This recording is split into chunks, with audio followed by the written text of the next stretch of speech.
네, 안녕하세요. 데브시스터 CTO 홍성진입니다. 데브시스터즈를 다닌 10년 동안 이 업계가 정말 많이 변한 것 같습니다.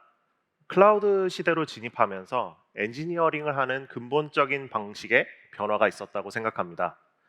이런 관점에서 아무도 모르던 작은 게임 회사인 데브시스터즈가 어떻게 AWS와 함께 글로벌 사용자 2억 명까지 성장해 왔는지 설명해 드리도록 하겠습니다.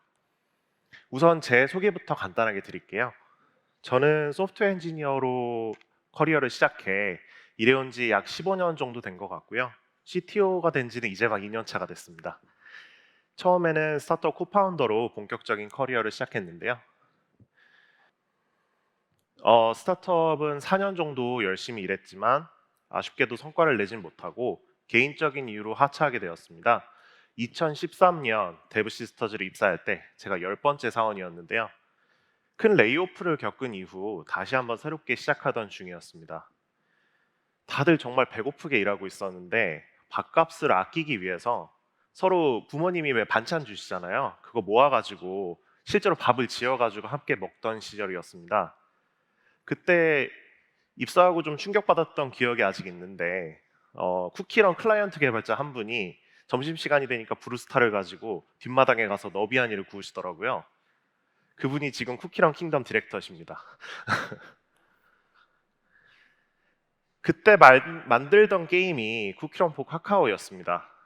먼저 개발하신 선임 서버 개발자분은 카카오로 이직한다고 하고 결국에는 개발도 혼자, 서버 운영도 혼자 할 수밖에 없는 상황에 놓여 있었죠.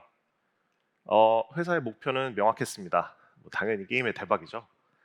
1 활성 사용자 최대 100만 명까지 커버할 수 있는지, 된다면 200만 원 혹은 300만 원. 당시에 이제 회사 대표님한테 질문을 받았던 기억이 아직 생생하게 있습니다. 당시 회사 상태를 보면 당연히 IDC 임대한 상태도 아니었고요. 특이하게도 입사 당시 이미 AWS를 사용하고 있기는 했는데요. 좀 이상하긴 했습니다. 출시도 안 한 상태였는데 월 서버 비용이 2천만 원씩 나가고 있었거든요. 아무래도 그만큼 이해가 부족한 상태에서 사용하고 있었던 거겠죠? 아무튼 이러한 회사의 목표, 그 다음에 혼자 서버 운영을 해야 하는 상태에서는 클라우드의 선택은 선택이 아닌 필수였습니다. 저도 클라우드를 그 당시에는 써본 적 없는 개발자였으니까 열심히 공부를 했습니다. 공부를 해보다 보니까 우리만큼 잘 어울리는 곳도 없다는 생각이 들더라고요. 사실 그 당시 미국에서는 열광적으로 클라우드 기술을 사용하기 시작한 때이기도 했죠. 그 당시 넷플릭스가 인프라 전부를 AWS로 이관할 예정이라는 발표도 있었고요. 저는 먼저 AWS 오토스케일링부터 공부하기 시작합니다. 보니까 참 매력적인 기술이더라고요.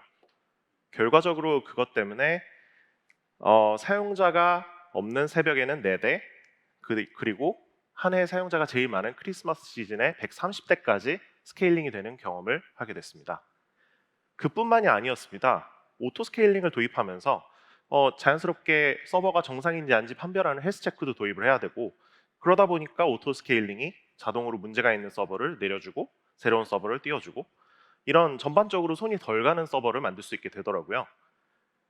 휴일에 개발자가 쉴 수 있는 서버를 만들 수 있을 것 같았습니다. 이러한 의사 결정과 베팅은, 잠시만요. 네, 이러한 의사결정과 베팅은 결과적으로 큰 성공으로 이어졌습니다. 실제로 게임이 대박이 났거든요. 6일 만에 120만 명을 돌파했습니다. 초기 세팅해 놓은 설정 기준으로 피크의 100대까지 서버가 자동적으로 스케일링이 이루어졌습니다. 사실 근데 그 당시 쿠키런을 좋아해 주신 분들은 기억하실지도 몰라요. 장애가 사실 정말 많이 났거든요. 서버 쪽으로 업을 하신 분들이라면 짐작하시겠지만 서버의 이제 앞단이 스케일링 된다고 해도 뒷단인 데이터베이스가 항상 문제가 되더라고요. 항상 병목이 되고 최적화도 잘 되어야 장애가 안 나는데 오토 스케일링을 사용한다고 무조건 장애가 안 나는 건 아니고, 결국 사용자가 많아지면 풀어야 할 난이도 높은 문제들을 사람이 풀어가야 했습니다. 정말 많은 걸 배우게 된 시기였던 것 같아요. 아, 그리고 이제 게임이 잘 되고 나서 대표님이 밥솥을 새 걸 사줬던 기억도 나네요. 대규모 서비스를 이 정도 소규모 인원으로 유지하는 건 지속 가능한 게 아니었습니다. AWS 클라우드를 사용한다고 해결할 수 없는 수많은 문제들이 있더라고요. 쿠키런의 성공은 회사의 큰 성공이었지만 데브시스터즈가 마주한 엔지니어링 문제는 정말 심각했습니다. 개발자도 많이 필요하고 시니어도 필요하고 경험은 부족하지. 난이도도 높죠. 또 쿠키런을 이제 사랑해 주시는 고객님들이 늘어나니까 그 이후에 이제 출시하는 게임마다 폭발적인 유입을 대비해야 할 처지에 놓여 있었고요. 적은 인원으로 대규모 게임을 운영하다 보니 저를 포함해 사람들에게 번아웃이 일어납니다. 지속 가능한 조직을 만들기 위한 고민을 시작합니다.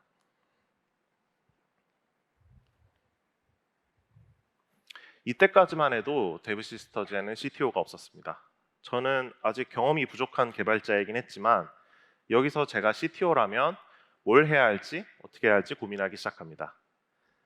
채용을 많이 하면 되지 않나 생각하실 수 있는데 매니징을 해보신 분들은 아시겠지만 채용은 정말 어렵죠.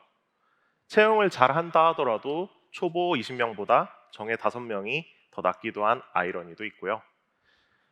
요즘에는 아마존 피자 두 판의 법칙이라고도 더 잘 알려져 있지만 10명이 넘어가는 팀이 되면 뭐 다양한 이유들 플러스 커뮤니케이션 오버헤드가 생산성을 갉아먹습니다. 결국 적은 인원이 더 많은 일을 하기 위해서는 혁신이 필요했습니다. 저는 기술적 혁신을 어떻게 할지 고민하기 시작합니다. 모바일 게임을 비유하자면 영화와 드라마로 비교하면 드라마에 가깝습니다. 지속적인 컨텐츠 추가와 유저분들의 목소리와 피드백을 듣지 않으면 생존하기 어렵습니다. 드라마에 시청률이 있다면 모바일 게임에는 데이터를 기반으로 한 다양한 지표와 데이터 분석이 있겠죠. 하루 수백만 명이 게임을 어떻게 이용하고 있는지, 경제 활동은 어떻게 이루어지고 있는지, 어떤 상품을 즐겨 사시는지 이러한 정보들이 없으면 모바일 게임 운영은 장님이 코끼리 다리 만지듯 운영을 할 수밖에 없어집니다. 수백만 명부터는 RDBMS와 같은 기초적인 시스템을 사용한 데이터 분석은 불가능하게 됩니다. 하루 테라바이트 단위의 데이터 속에서 유의미한 데이터를 분석하기 위한 AWS 기반의 빅데이터 플랫폼을 구축하기 시작했습니다.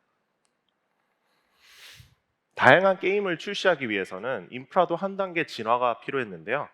기초적인 AWS EC2 사용을 벗어나서 관리가 용이하고 자동화가 가능한 인프라가 필요했습니다.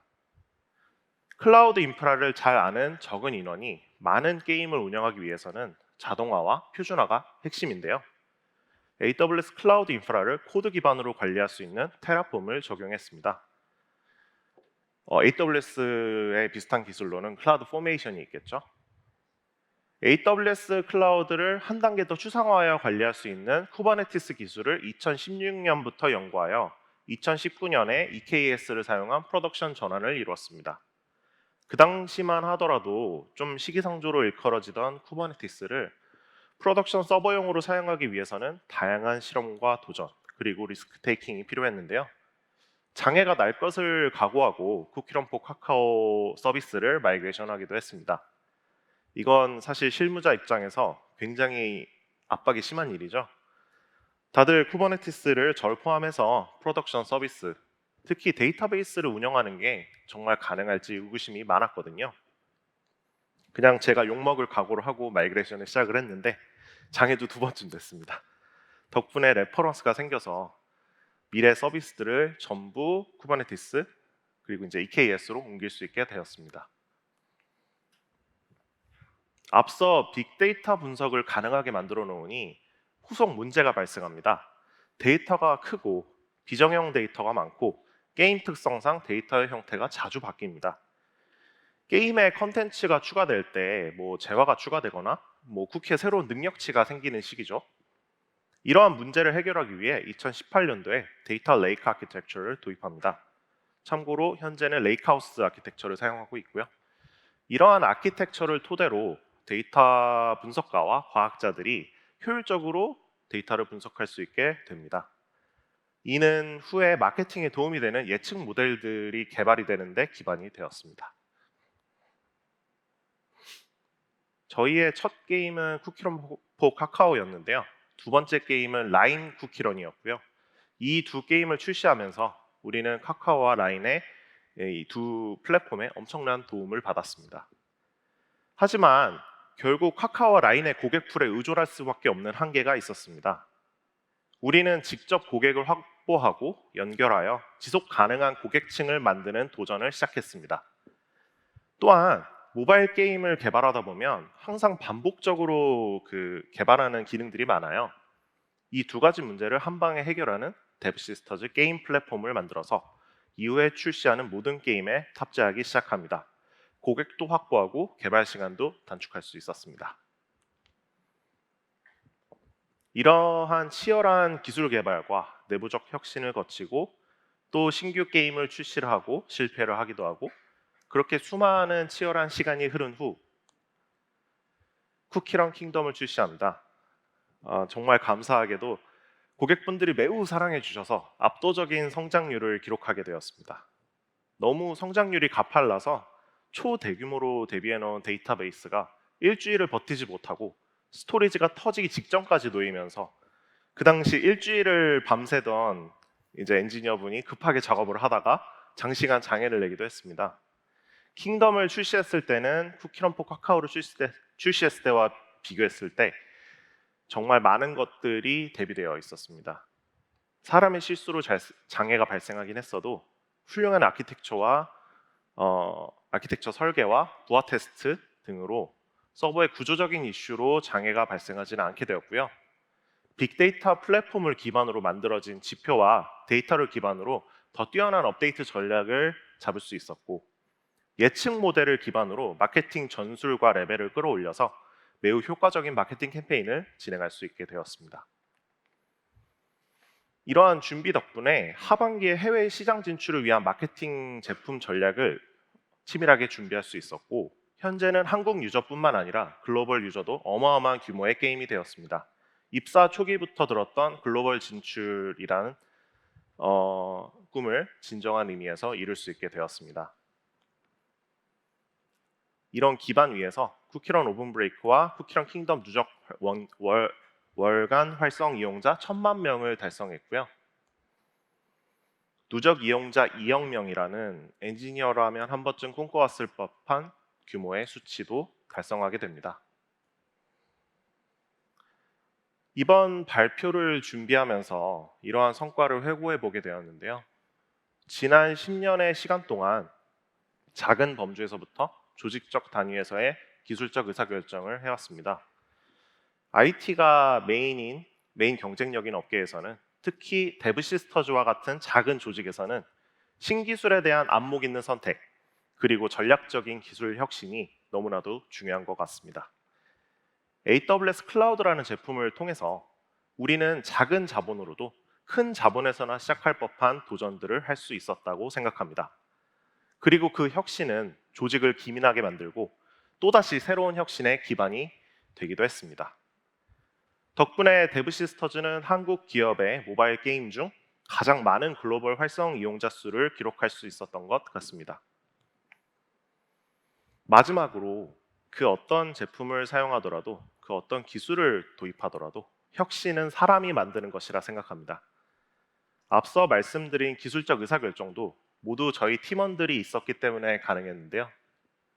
혁신이 필요한 상황에 함께 공감할 수 있고 현재 상태에 대해 문제 제기를 하고 문제가 정의되면 치열하게 해결하기 위해 몰입했습니다. 저는 사실 결과보다 그 결과를 함께 만들어낸 데브시스터즈 구성원분들이 저희 큰 자랑거리입니다. 이러한 혁신들을 만들어낸 팀과 사람들이 궁금하시다면 저희와 도전을 함께 하시지 않으시겠습니까? 네, 감사합니다.